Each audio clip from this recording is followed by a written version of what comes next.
مسلم conference, تو اس میں حضرت قبلہ تشریف لائے تھے، لیکن وہاں کچھ کے بڑے لوگوں نے سازش کر کے حضرت قبلہ کو تقریر کرنے کا موقع نہیں دیا.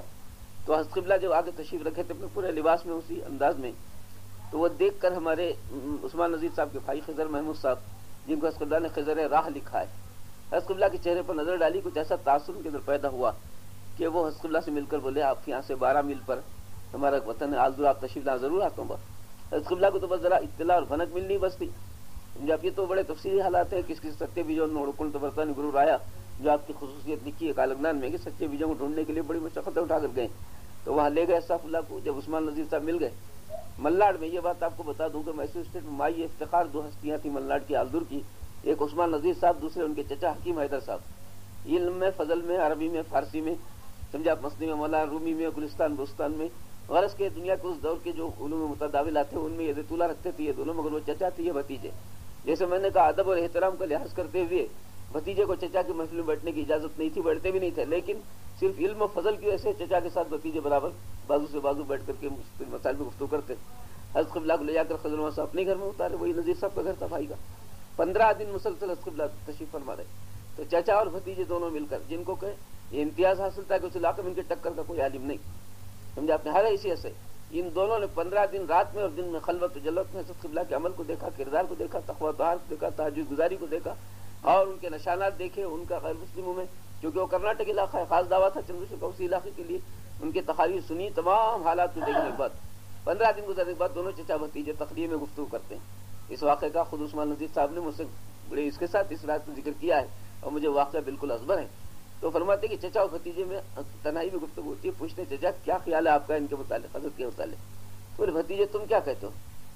بولے میں جو کہہ رہا ہوں، میں جو سوچ چکا ہوں تو ہے، لیکن آپ چونکہ میرے بزرگ ہیں لہٰذا آپ سے پوچھتا ہوں. تو کہا بیٹے یہ بالکل سچے ہیں اپنے دعوے میں، یہ وہ شخصیت ہے جو بالکل سچے، اللہ والے سچے لوگ صادقین جو ہوتے ہیں وہ ایسے ہی ہوتے ہیں، ان کے اندر کوئی فریب نہیں، تصنع نہیں، بناوٹ نہیں، حقائق ہے، صداقت ہے، ان کے اندر پوری باتیں صحیح. تو جب ایسا ہے تو پھر صداقت کا ساتھ تو دینا ہی چاہیے. ہاں یہی ایک بات سمجھ لے نذیر میرے بیٹے، یہاں ایک بات سمجھ لے، تاریخ اسلام ہم نے پڑھی ہے اور ہم جانتے ہیں کہ ایسے سچوں کا ساتھ دینے والوں کے گھر کی جگہ ڈھیلا نہیں رہا.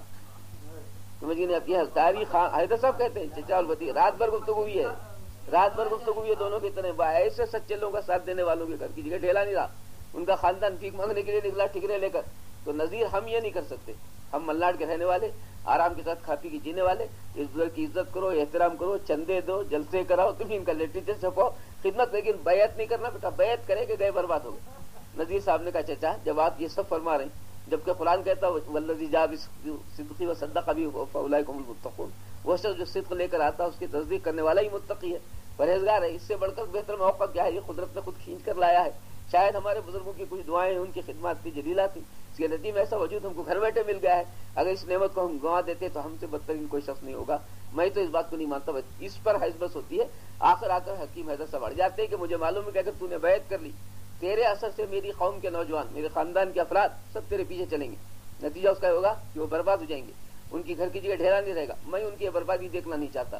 میں یہ کہتے ہوئے بھی، جانتے ہوئے بھی کہ سچے ہیں، صداقت پر ہے، سب کچھ ہے، لیکن صرف اس وجہ سے کہ اپنے خاندان و قوم کو بچانے کی خاطر میں ان کی مخالفت کروں گا. سمجھا آپ نے؟ تب نذیر صاحب کہتے ہیں کہ آپ کیجئے مخالفت، یہی اللہ کو منظور ہوگا. آج آپ کا اور میرا راستہ ہے، میں برابر بیعت کروں گا، جو ہوگا نتیجہ دیکھ لیا جائے گا. میں نے جائیداد خود کمائی ہے، مجھے اس کی کوئی فکر نہیں کہ جائیداد اللہ کے راہ میں لٹ جائے. سمجھا آپ نے؟ دونوں کا ٹکراؤ ہوا، سیدھے اٹھ کے آ کے نذیر صاحب نے بیعت کر لی.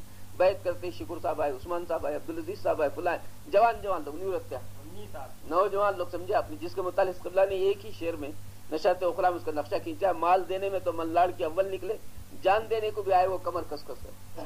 جوان افراد پکڑے سے. ابھی آپ نے ماموں صاحب سے سنا کہ آپ بھی، بھائی عبدالرزاق صاحب بھی، سجاد ماموں سجاد صاحب بھی، بھائی عبدالحمید صاحب بھی، اور دیگر مبلغین. یہ گلن پیٹ سے جس کی صرف 100 گھر کی آبادی کی وہ چھوٹا سا موضع جو پورے مسلمان ہیں، اس میں سے 11 مبلغین نکلے، جن میں سے آج بھی 5 زندہ ہیں الحمدللہ. سمجھا آپ نے؟